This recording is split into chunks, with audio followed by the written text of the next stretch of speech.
All right, hey guys, this is Joseph Lucero, and today what we're going to talk about are powerlifting belts. We're going to talk about how do I use them, their effectiveness, and if they're going to make you stronger and a better athlete today.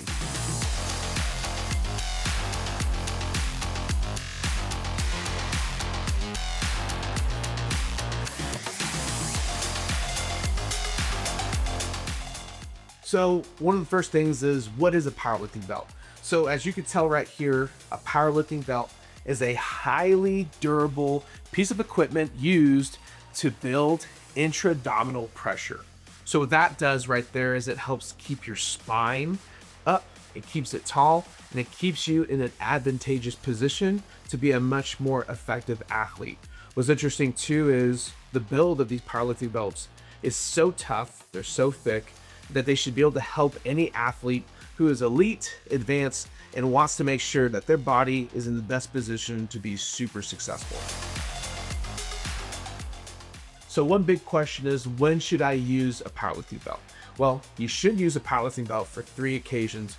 You should use them for heavy compound movements, and in powerlifting, we know what those heavy compounds are: the squat, the bench, the deadlift. We should use them for high intense training. So more times than not, I advocate for people to use a belt at 80% or above that threshold of their 1 rep max. And I also would advocate for people to use a powerlifting belt for injury prevention, because as we mentioned before, using this belt, this thick, durable belt against your stomach within a big brace is going to build so much pressure in the spine to keep it upright, to keep you out of a bad position to have an injury. So the next thing we need to talk about is, how do I use this powerlifting belt? Well, with this Unleash 10mm 4-inch lever belt from Iron Bull, how I use it, okay, is placement is key. So when you feel your hip joint, you want to make sure that the belt is just above the hip joint. If you put this sucker low, like below your belly button, it's not going to support your spine in the area that you need it the most. You got to lift this sucker up, almost cover your belly button, or maybe the belly button's at below. But more importantly, you got to be above that hip joint to make sure that you're secure. Now, the next thing you want to do is make sure that the tightness is at a great level. So what I would say is, you want to make sure that when you pull the lever in, that it's tight enough, but you can still do adjustments. Like I can slide it down, I can slide it up, so I can still make some movements, and I can still have a casual conversation.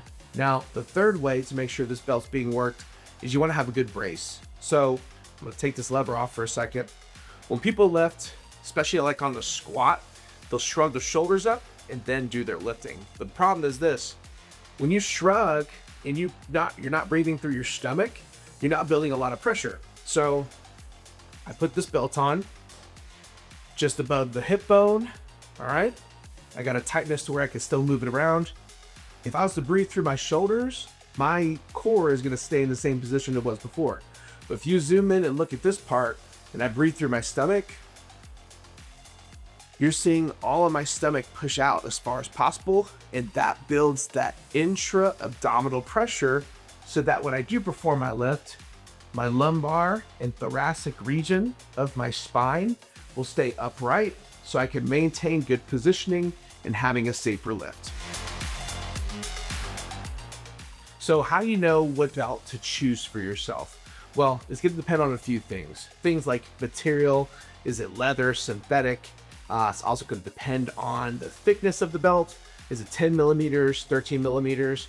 That depends on how strong you want the belt to be, on how strong you are in general.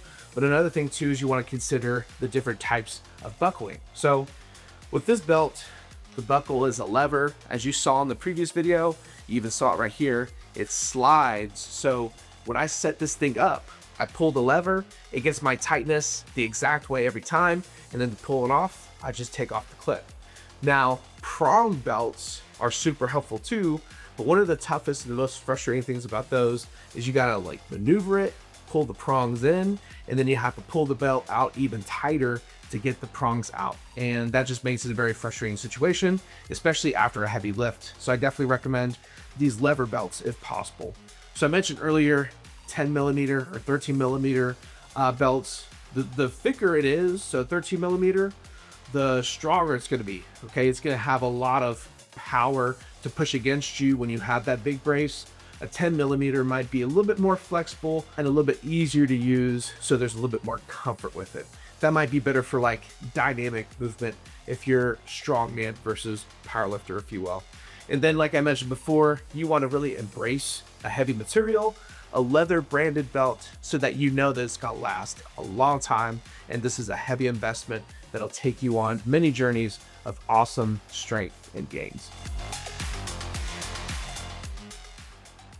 So what's the difference between a powerlifting belt and just like a traditional weightlifting belt or an Olympic belt? Well, with the powerlifting belt, you'll notice right here that it has the same thickness, or rather width, from start to finish.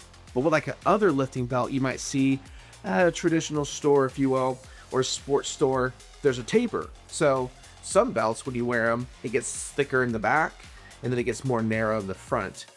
The reason why a powerlifter would want to maintain a belt like this is because all around the body, you're getting the same amount of pressure established against the body, so that you have better support from the front to back. If you have that taper build, you're getting a lot of support in the back, but with core strength, you got to establish balance amongst the whole body. So then having a more narrow buckle and things like that in the front might not reinforce that brace you want to have that you would traditionally want with a better belt. So when it comes to the differences, it's the taper and the amount of pressure that the belt can put against your body.